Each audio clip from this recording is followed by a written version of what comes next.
মূর্তিপাড়ায় সরস্বতী প্রতিমা তৈরিতে ব্যস্ততা, মানে সরস্বতী পূজা এসে গেছে। আর আমাদের ছোট্ট এই রাজ্যে তৈরি হচ্ছে ভারতবর্ষ তথা ত্রিপুরার সব থেকে বড় সরস্বতী প্রতিমা।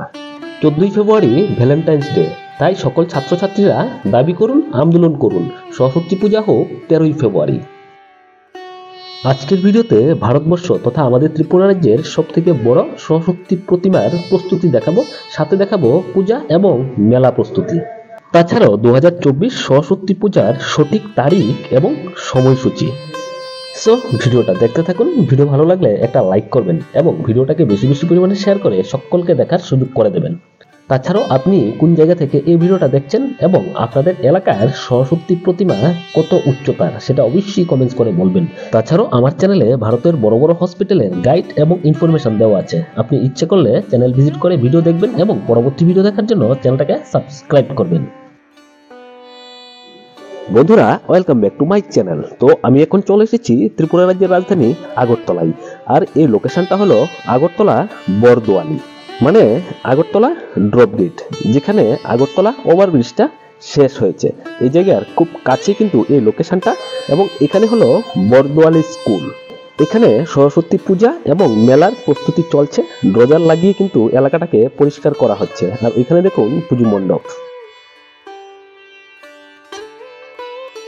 আমি এখন আগরতলা সাবরুম জাতীয় সড়কের উপর আছি এবং ওভারব্রিজের ঠিক নিচে আছি।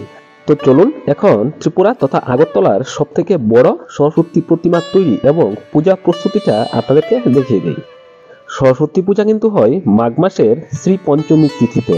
2024 সালের শ্রী পঞ্চমী তিথিটা কিন্তু লেগেছে 13ই ফেব্রুয়ারি দুপুর 2টা 40 মিনিটে, আর তিথিটা ছেড়ে যাবে 14ই ফেব্রুয়ারি দুপুর 12টা 10 মিনিটে। কিন্তু এখানে সরস্বতী পূজা দেখানো হয়েছে 14 তারিখে। অন্যদিকে ভ্যালেন্টাইন্স ডে হলো 14 তারিখ।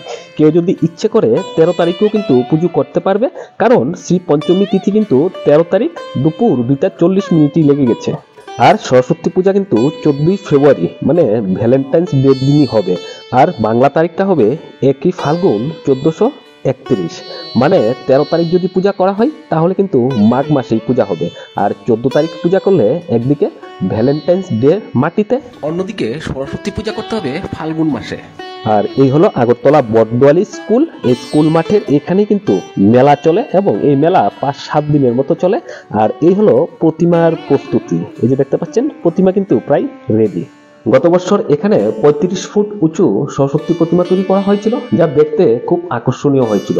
এবারের প্রতিমাটাও কিন্তু 35 ফুট বা তার উঁচুই করা হবে।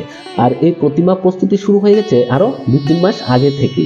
এখানে দেখতে পাচ্ছেন কাঠামোর উপর কিন্তু মাটির প্রলেপ দেওয়া হয়ে গেছে। সো আপনার এলাকার বা আপনার স্কুল কলেজের সরস্বতী প্রতিমা বা সরস্বতী পূজা প্রস্তুতি কতটুকু হয়েছে সেটা কমেন্টস করে জানাবেন। ভিডিওটা ভালো লাগলে লাইক করবেন, ভিডিওটাকে বেশি বেশি পরিমাণে শেয়ার করে সকলকে দেখার সুযোগ করে দেবেন। পরবর্তী ভিডিও দেখার জন্য চ্যানেলটাকে সাবস্ক্রাইব করবেন। আবার দেখা হবে পরবর্তী আরেকটা ভিডিওতে। সকলে ভালো থাকবেন, টাটা।